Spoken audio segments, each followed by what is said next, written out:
L'explosion ces dernières années des montants des transferts a mis en lumière ce métier d'agent. Donc on parle vraiment dans la presse des plus connus, vous-même, Mendes, Raiola, même Zahavi. Euh, c'est un métier un peu flou pour le grand public. C'est un métier un peu sulfureux. Moi, j'aimerais savoir pourquoi et surtout comment vous définiriez ce métier d'agent. Métier d'agent aujourd'hui, c'est le foutoir. C'est clair. Voilà. C'est le foutoir. Il y a des gens qui font ce métier qui ne mériteraient pas de le faire. Voilà. Voilà, c'est tout. C'est pas compliqué. Parce que c'est un métier qui est, pour moi, qui est capital. C'est un très, très beau métier. Très, très beau métier.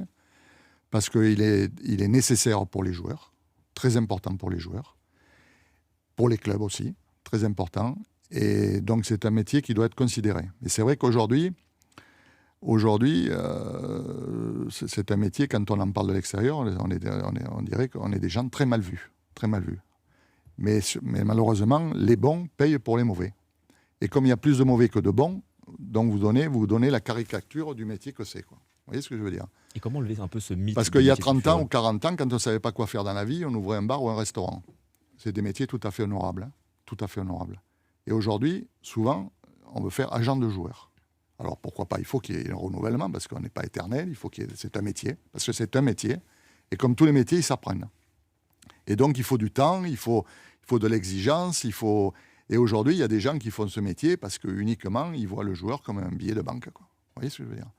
Donc moi, souvent, je reçois à Marseille des étudiants de la fac de sport, de droit du sport, qui viennent et qui me demandent s'ils veulent faire ils veulent ce métier, que je leur donne un peu des renseignements. Et quand ils sortent de mon bureau, ils sortent, ils ont pris un coup sur la tête parce que je leur dis la réalité du métier. Bien sûr. C'est la réalité. D'ailleurs, j'avais fait une conférence à l'école de notre ami et je leur avais dit les exigences. Alors, c'est pas pour décourager, parce que c'est un métier qui a sa place dans le métier dans le football. Dans la famille du football, ça a sa place. Mais il faut que ce soit un métier qui soit beaucoup plus régulé. Là, aujourd'hui, c'est n'importe quoi. C'est le foutoir. Et vous pensez du coup qu'une régularisation du Elle métier s'impose. d'agent en France, elle est obligatoire Oui, pour exercer, mais il faut qu'elle soit la licence. obligatoire partout. Et il faut mettre des règles, hein, parce que c'est facile de mettre des règles, c'est facile de contrôler tout ce qui se passe, parce qu'aujourd'hui, c'est un foutoir. Voilà, c'est un foutoir et tout le monde fait n'importe quoi. Un exemple. Un exemple d'un agent qui ne se comporte pas bien Non, mais j'ai à haut pas- niveau. Je ne parle pas des intermédiaires, parce qu'il y a beaucoup d'intermédiaires autour du métier d'agent, Jean-Pierre Bernès. Mais Oui. un agent peut-être emblématique qui, selon vous, ne respecte pas les codes. Non, c'est pas une histoire de code, c'est une question un agent. Bon, je sais pas moi, j'ai pas. C'est pas l'histoire de nom, c'est une atmosphère générale qui existe.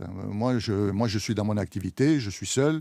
Je veux dire, j'ai pas de voilà, mais je vois parce que tout vous revient aux oreilles, tout ce qui se passe, tout ci, tout là, les familles, les ci, les là. Bon, c'est compliqué aujourd'hui, c'est très compliqué. Alors que c'est un très très beau métier, encore une fois, et qui a sa place. Simplement, il faut que ça soit fait par des gens, voilà, qui connaissent le football, qui connaissent un peu. Voyez. Après, il y a une question, c'est vrai, et ça, c'est une question qui est difficile à répondre. Parce que, par exemple, dans la vie, quand vous conseillez quelqu'un, moi, j'ai deux filles, de 32 ans et de 26 ans. En principe, c'est pas elles qui me conseillent ma vie, quoi. C'est plus moi qui leur donne des conseils. Parce qu'on a l'expérience de la vie. Parce qu'on a tous eu 25 ans. À 25 ans, dans la vie, on ne connaît pas grand-chose. Hein. On croit connaître, mais on ne connaît pas grand-chose. On a tous eu pareil. Hein. J'étais dans ce cas-là aussi. Et je pense que pour conseiller, il faut avoir quand même une certaine maturité, quoi. Il faut avoir une certaine connaissance de la vie, une certaine connaissance de tout, quoi. Il faut pas être pressé. Il faut pas être pressé. Donc moi, souvent, ce que je pense pour les jeunes, parce qu'on me dit, oui, mais alors quand on est jeune, on peut pas. Oui, on peut le faire, mais je pense que le mieux, c'est d'intégrer des structures pour apprendre un métier. Parce que c'est un métier. Vous pouvez pas vous improviser. Vous voyez, je veux dire, c'est...